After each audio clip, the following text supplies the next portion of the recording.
Hey everybody. So I figured I'd do a quick, realistic chainsaw comparison for new homesteaders. I'm an Echo guy through trial and error over the years. I've had Stihl. I haven't had, but I have operated Huskies.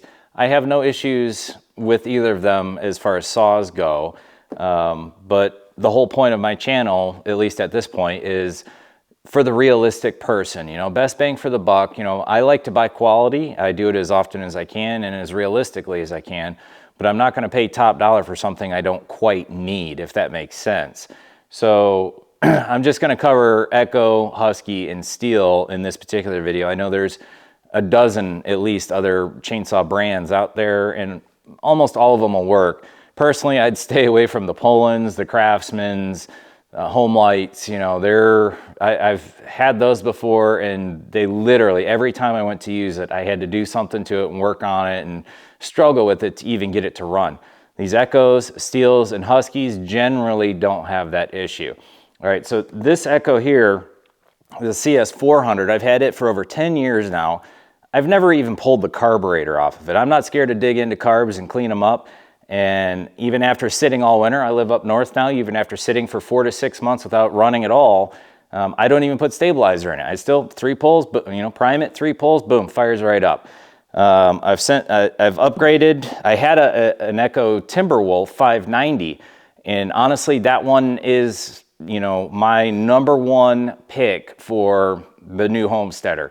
It's a good middle of the road, best bang for your buck chainsaw. If you're looking to buy your first chainsaw for a homestead where you're going to be, cleaning up yards, doing a little felling, doing a little, firewood, bucking firewood, whatever it might be, that's probably the best saw for you. It's a little on the bigger side for a newbie. However, for just over $400, you're getting a 60cc class saw that's almost pro grade. I mean, this is the big brother of the 590, and as far as the engine, the chassis, the body, the crankcase, that's all the same. It's the same CC as well. It's almost identical. Most of the parts on the 590 will fit right on this saw. I ran a 590 for 2 years, doing about 15 to 20 face cord of wood each year. I had a 24-inch Forester blade on it with an Oregon EXL blade or chain, and I could bury that saw in hard maple and it would do just fine. And I did a light muffler mod to it and a tune, and it ran great. I really did enjoy it. I actually did a comparison video, if you want to check it out, between this exact saw, the 620p, and the 590. And this one was about 3 seconds faster, going through about an 8-inch chunk of lumber. It was poplar. There's nothing in particular, it wasn't all that hard. But this one definitely was a little bit faster. The 620p has a few extra upgrades to it. It's got the dual felling dogs up front. It's got the magnesium chain cover on the side. It's got a dual ring piston, a little bit bigger throated carburetor, a little bit higher RPM magneto on it. So there are a few upgrades to this that make it a little bit more of the pro saw. Oh, it's got the aluminum wrap on it as well, whereas the 590 has plastic all the way around. But still, the 590, that would definitely be my go-to for a first-time homesteader if you're looking for that size saw. But honestly, this 400 right here and anything in the 40-ish cc class, this is the saw I grabbed first. The 400 I use more than the 620. This is a big saw, 24-inch bar on it. I did upgrade to the lightweight bar to help shave, half a pound off of it. And I do like it. I've got because I bought this saw used for, I think I got it for $425, something like that, which is a pretty good price. This saw could be had brand new with a 20-ish inch bar for right around $600. The 400's about $350, but a CS590, you can get them right at the big box stores for, what is it, about $425? That's hard to beat. You put a 590 up against a Stihl or a Husky, you're just over half the price of those other two brands. And for me, I have to be realistic on where I spend my money.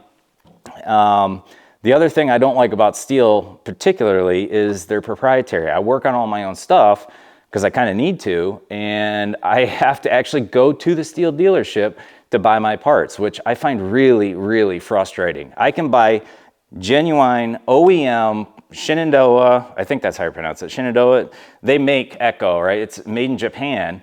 I can buy OEM parts right on eBay, right on Amazon, other part stores online. I don't have to actually go to a store somewhere or a dealer to get the parts I need. If I want to buy a brand new OEM carburetor, I can and have it shipped to my house, no problem. Can't do that with Stihl. Now, I haven't done that with Husqvarna. Maybe you can, maybe you can't. I don't have any issues particularly. I've run Huskies. I know they make some great saws. That was at the 572. I'd love to get my hands on one of those saws.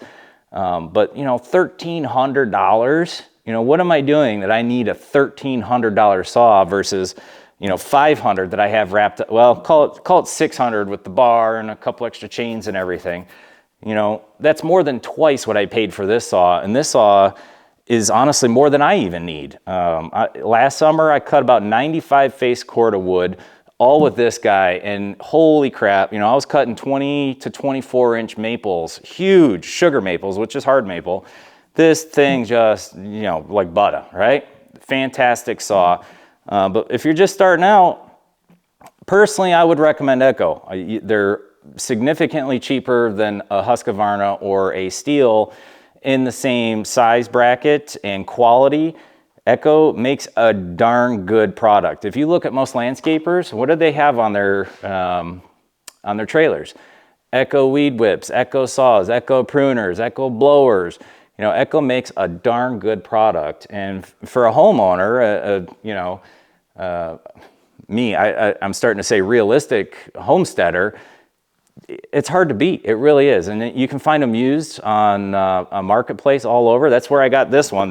This 400 was a refurbished that I picked up from Home Depot. I hardly ever pay MSRP for any of my tools or, you know, any of my stuff, unless I just can't find it. So anyway, if you've got any thoughts on this, I'd love to see your opinions. I know, I know this is like the Ford versus Chevy thing, right? Everybody's got their own opinion, and they're all like a-holes, right? But I know there's some diehard Husky guys and some diehard Stihl guys, but from everything I've read and seen, even those guys admit that it's hard to go wrong with a 590, an Echo CS 590 Timberwolf.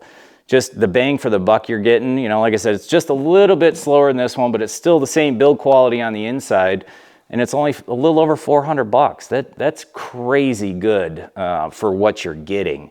And you can upgrade immediately to an Oregon chain. You can get them for 25 bucks off of Amazon. So, like I said, if you got any thoughts or, you know, opinions on it, I'd love to hear it and share it with everybody else. This is, you know, I'm already set with what I need. This is to help out those folks just starting out or looking into getting their first saw. I know there's a lot of other saw reviews out there. This is just my 2 cents. Appreciate you taking the time to watch this. If it helped at all, please hit that like button and consider subscribing, and we'll catch you on the next video.